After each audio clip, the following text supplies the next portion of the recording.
Trevor, 5-0. BYU has 3 Power 4 wins in there. That is unique to the Cougars, and no other college football teams can say that at this point, that they have 3 Power 4 wins in a 5-0 start. How you feeling after the weekend and with BYU in this position? Feeling great. Feeling awesome. I mean, that we're looking at the schedule before the season. At SMU, figure would be a really tough win. Kansas State, really tough win. BYU won both of those games, and so you put those obstacles behind them. There are still obstacles to come, but I love the way they're playing. I love the fact that they were so resilient against Baylor, where they jumped out on the Bears early, and then the Bears came roaring back, and BYU didn't wilt. Even with multiple injuries on both sides of the ball, BYU hung in there and they made the plays that they needed to make in order to pull out the win. And when you look at the way that they're playing, I think it's just exciting because they're not winning games because they're getting lucky. They're winning games because they are a unit. They're playing together. They're playing with enthusiasm. They're playing with fun. I'm not making comparisons to '84, but I do want to touch on a few elements from that. Some people complain about the means. Listen, if BYU can't run over, 5 games, they're not going to be able to run moving forward probably. But, they're running well enough. They're winning in unconventional ways, like SMU. You got to create takeaways, get stops, get a late field goal. And this one, you get a big lead. You don't have a great second half, but you hold on with timely plays at certain times, including a fake punt, which was crazy. In 1984, you guys didn't blow everybody out. You had to win close ones at times, most notably at Hawaii, for example, with Kyle Morrell's dive over the pile. What does it say about BYU that despite having a tough second half and having a big lead, they still held on? It says a lot about their resilience and about their confidence. It's easy when it's easy. When you're running somebody out of the building, it's a party. But when you start to have adversity, especially now, think of this adversity that they faced. They were on the road. They're facing a team that is historically outstanding on defense in the second half under Coach Dave Aranda and his defensive brain trust. You've got a hot, muggy day that Baylor trains in, and BYU doesn't train in that kind of muggy. It's different when you're at altitude. And all of a sudden, all the momentum is on the Baylor side. So what does BYU do? Well, they get a bunch of guys hurt. And then what do? The backups play really well.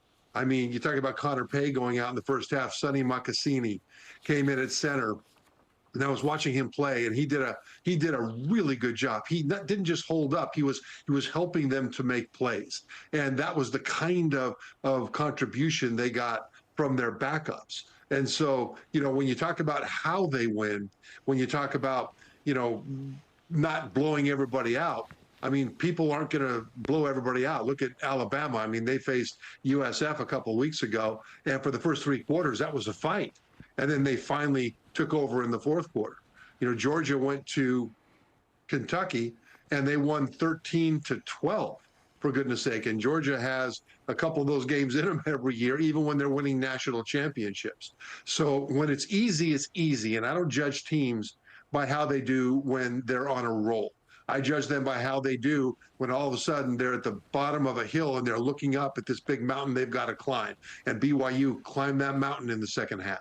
Trevor Matich of ESPN is on BYU Sports Nation. Just find a way, and they did. Unlike last year's team when things got tight late in the game, this BYU team made a play and won the game. So they're 5-0 for just the 8th time in BYU football history. This is the 3rd time under Kalani Sitake BYU has been 5-0.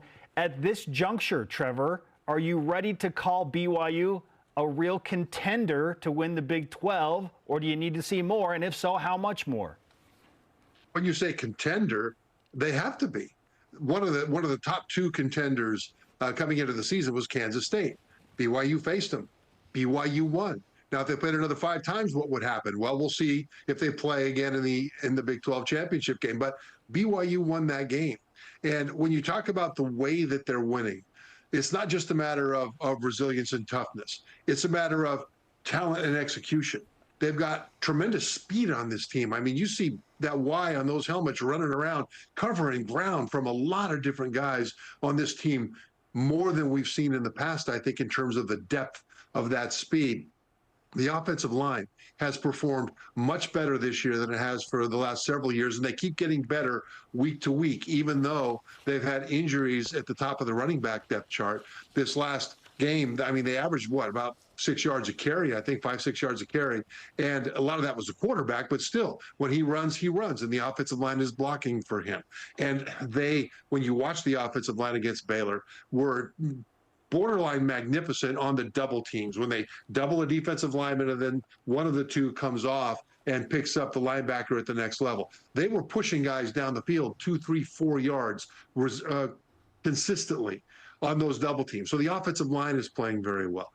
Strength of this offense is the receivers, I think. They're deep, and even with the injury to Cody Epps, don't know when he'll be back, but they still are deep and capable at the receiver and tight end position with size mismatches and a lot of speed. The defense, they're winning with defense. The defense is aggressive.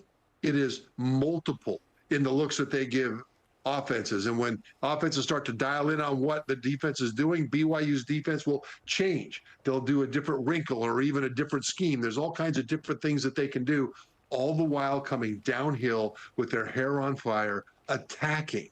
And so these are things that BYU is doing to win. And because of that, their wins are not just a lucky bounce of the ball once in a while. Their wins are sound, solid football. So I think contender in the Big 12, you have to consider them that right now. Sure, it certainly was an interesting day in the Big 12, too, with Colorado going to UCF and getting the upset, Arizona going to Utah and getting the upset.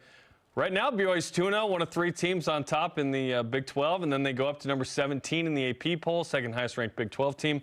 What do you make of where the Cougars sit among their Big 12 peers right now?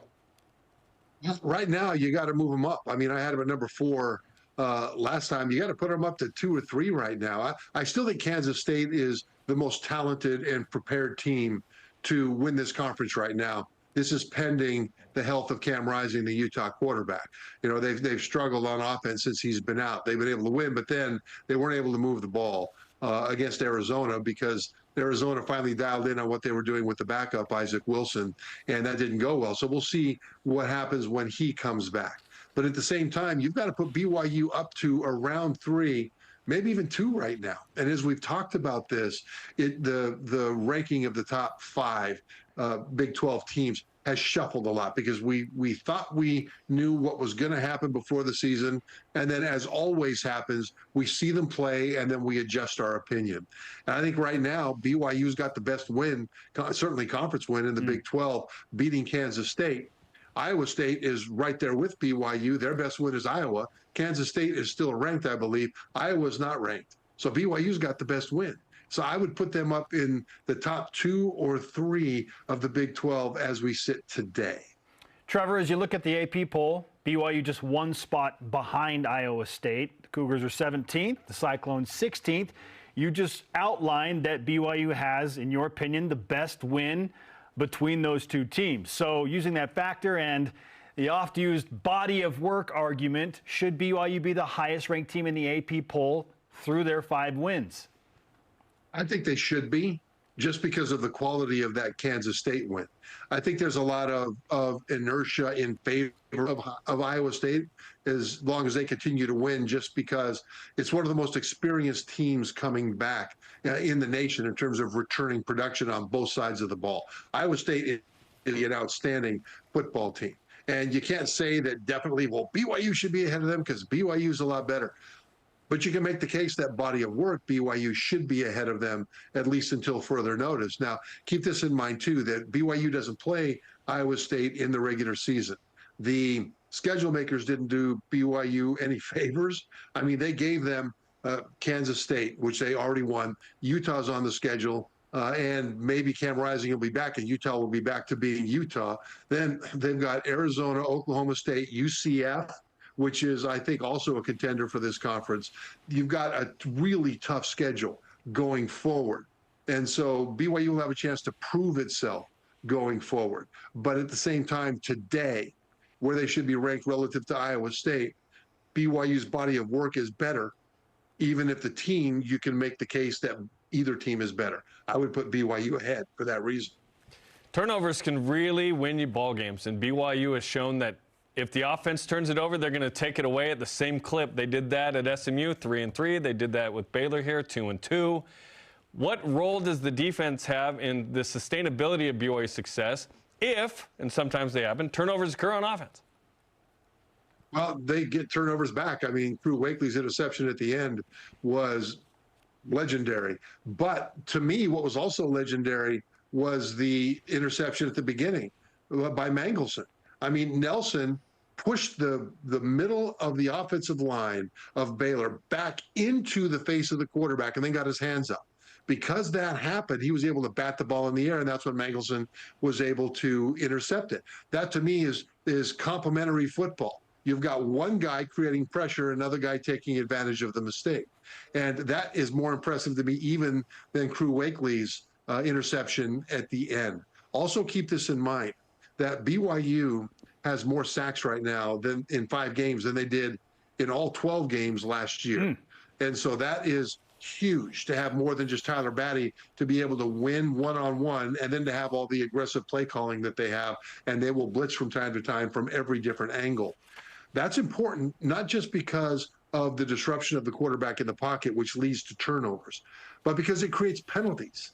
When an offensive lineman has to move at the last second to pick up a blitzer or pick up a stunt or to stay in front of a really good move by a defensive lineman, if he doesn't get over far enough, he tends to reach out and grab. And so holding penalties happen. There were a couple of key holding penalties that BYU forced against Baylor down the stretch. One was Jack Kelly, one was Tyler Batty, because those guys made great moves and they forced the offensive blockers to do something that they were not accustomed to doing because they weren't in position to make the block because of the aggression of the defender.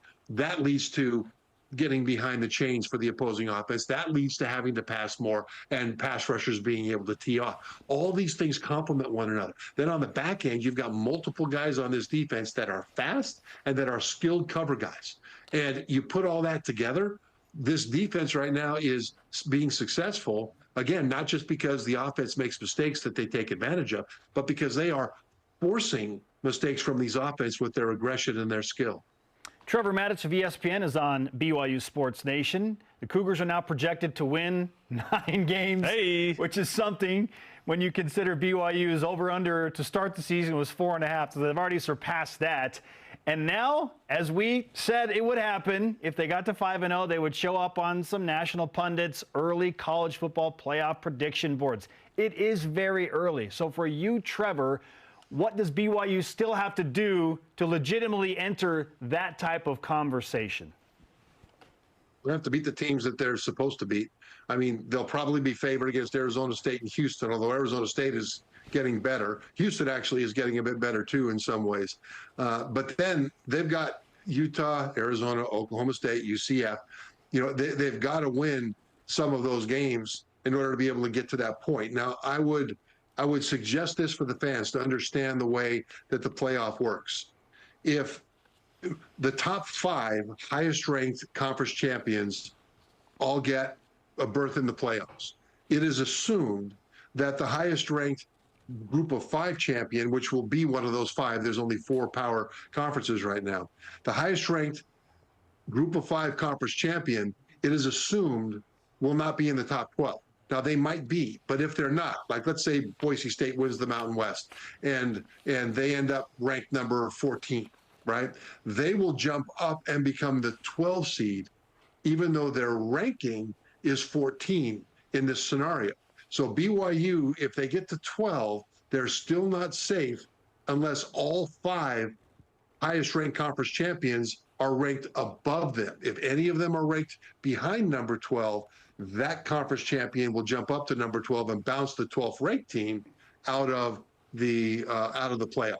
So fans need to remember that for BYU to have a secure spot in the playoff, they will probably need to be at least number 11. Great insight. Wait, hang on. Unless they win the Big 12.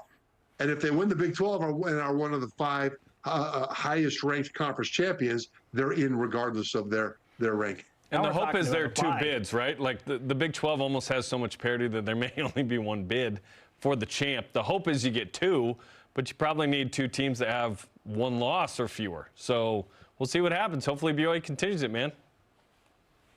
Yeah, hopefully they do. Right now, things are looking good. Right now, it's a party, and fans have every reason to be excited. Enjoy the moment for the next 2 weeks. They're Absolutely. 5-0 until October 12th, and then they take on Arizona. Trevor, thanks for the time. We appreciate your insight as always. Thanks, guys. He is.